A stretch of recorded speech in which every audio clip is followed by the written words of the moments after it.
تقریب سے جنرل سرگودا میں یونین آف جرنلسٹ دستور کے زیر اہتمام جشن آزادی مارکہ حق کے حوالے سے تقریب کا انعقاد۔ پاکستان کی 78ویں سالگرہ کا کیک کاٹا گیا۔ دفاع وطن کے حوالے سے پاک فوج کو خراج تحسین، ملک و قوم کی بقا و سالمیت کے لیے اجتماعی دعا کی گئی۔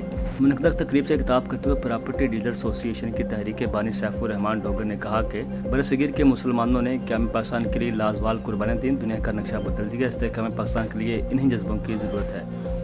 تقریب سے خطاب کرتے صدر سرگودا پریس کلب عبدالحنان چودھری نے کہا کہ پاکستان کا قیام عزم و جذبوں کی وہ لازوال داستان ہے جس نے تاریخ کا رخ تبدیل کر دیا۔ Chief organizer union of journalist Zulfiqar Hashmi, chairman M Ejaz Malik اور صدر ملک عابد نے کہا کہ نسل نو میں جذبہ حب الوطنی اجاگر کرتے ہوئے انہیں قیام پاکستان کے مقاصد سے روشناس کروانا وقت کا اہم تقاضا ہے تاکہ ایک روشن مستقبل کی بنیاد رکھی جا سکے۔ تقریب سے جنرل سیکرٹری سید اشر نوید اشر اور دیگر نے بھی خطاب کیا۔